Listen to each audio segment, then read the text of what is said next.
Di KBRI Phnom Penh di Kamboja. Rizky Nur Fadilah, remaja 18 tahun asal Dayakolot, Kabupaten Bandung, Jawa Barat yang menjadi korban TPPO, saat ini sudah berada di KBRI Phnom Penh. Kasat Reskrim Polresta Bandung, Kompol Lutfi Olot Gigantara bilang saat ini Rizky sudah berada dalam kondisi aman dan berada di KBRI. Polisi masih menunggu kabar terkait proses pemulangan Rizky ke tanah air.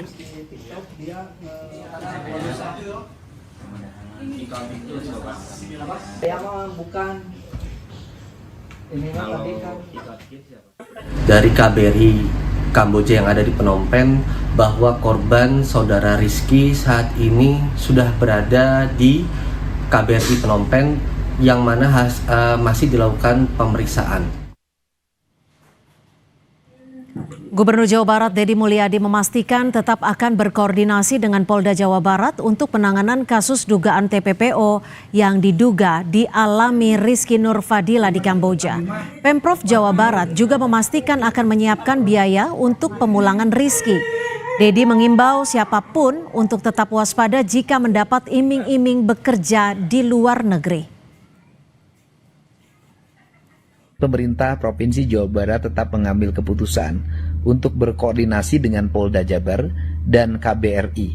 Apabila memang ingin kembali, kami akan mengembalikannya dan kami menyiapkan biaya untuk pemulangannya.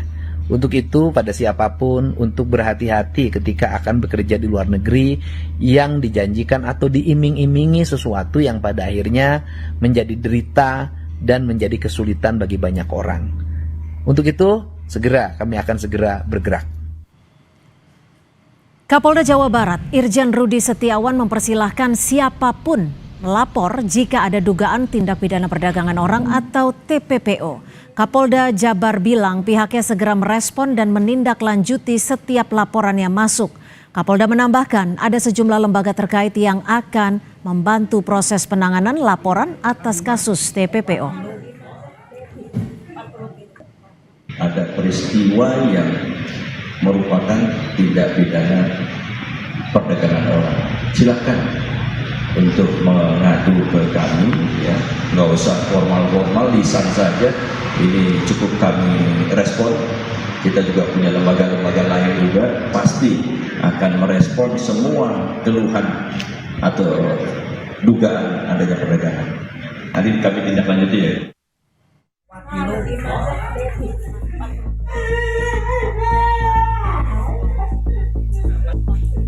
Keluarga Rizky Nur Fadilah, warga desa Dayakolot, Kabupaten Bandung, Jawa Barat, harap cemas menunggu kabar dari pemuda yang berprofesi sebagai pesepak bola yang tidak kunjung kembali usai 2 pekan meninggalkan rumah. Keluarga mendapat kabar bahwa ia dibawa ke Kamboja. Padahal, keluarga mengaku mendapat kabar bahwa Rizky semula meninggalkan rumah untuk seleksi masuk klub sepak bola di Pulau Sumatera. Kabar bahwa dia ke Kamboja pun menimbulkan dugaan bahwa Rizky menjadi korban penipuan sindikat tindak pidana perdagangan orang. Dia bilang ke ibunya udah ada di Kamboja. Nah, dari sana kami bingung kenapa anak ini katanya mau ke Medan udah ada di Kamboja. Terus udah itu kami pun laporan ke sana ke sini. Saya laporan langsung ke Disnaker bersama Pak Lurah dan jajarannya langsung diantar sama Pak Lurah ke sana. Dari pihak Disnaker alhamdulillah ada baiklah penanggapannya.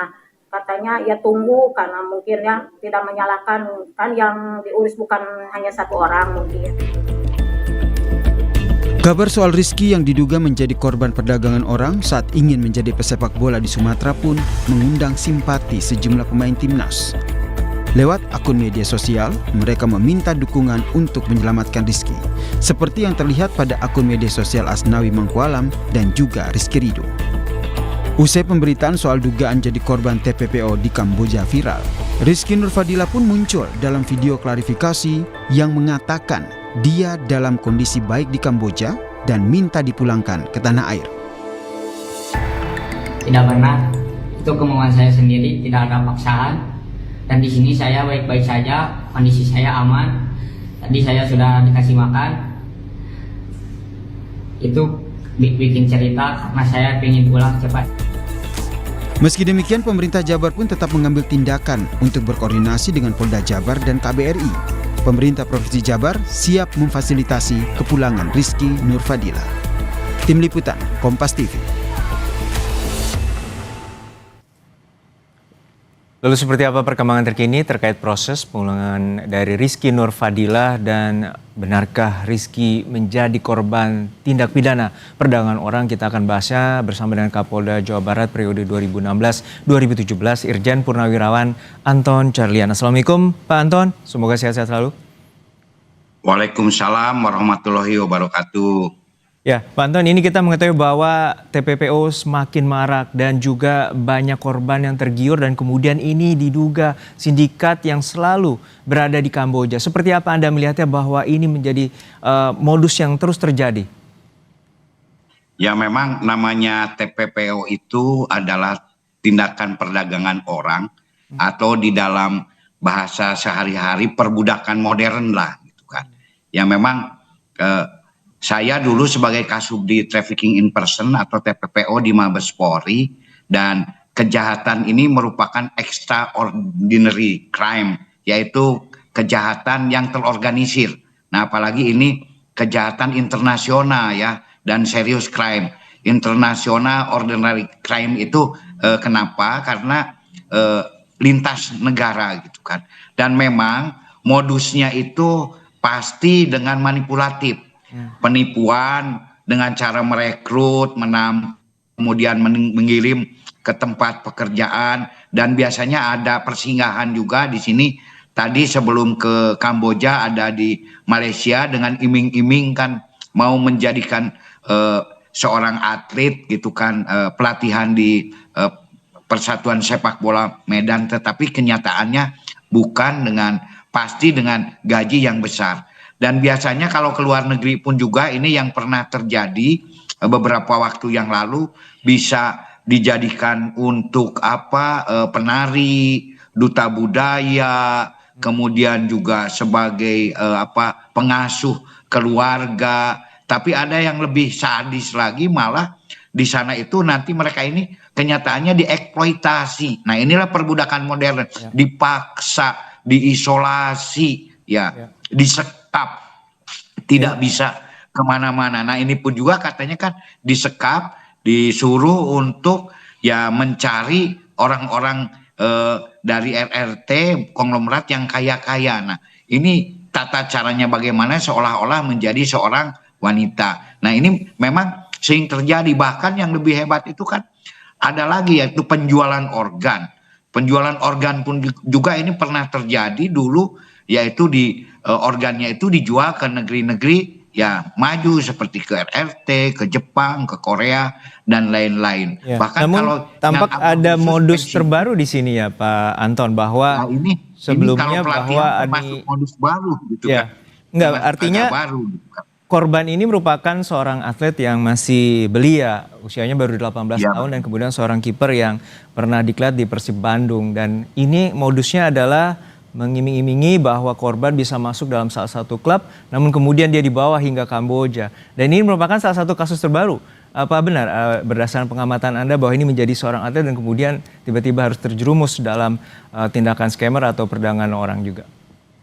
Ya betul, ini mungkin modusnya agak baru. Memang setiap saat trafficking in person ini atau TPPO ini selalu mencari modus-modus yang baru gitu kan. Dan ini salah satu modus baru yang pernah terjadi di Indonesia untuk direkrut dalam sebuah klub besar. Karena kalau yang lama-lama seperti tadi gitu, bahkan ada pesanan pengantin khususnya untuk daerah-daerah, mohon maaf ini di Singkawang gitu kan. Pura-pura di sini dinikahi, setelah itu dibawa ke luar negeri, setelah di luar negeri dipaksa untuk bekerja di tempat-tempat hiburan, bahkan bisa dieksploitasi sampai eksploitasi seksual gitu kan gitu. Nah, ini memang agak unik juga, memang sebuah modus baru ini, makanya ini hati-hati sekali kepada masyarakat Indonesia apabila ada modus semacam ini. Dan alhamdulillah tadi juga saya dengar bahwa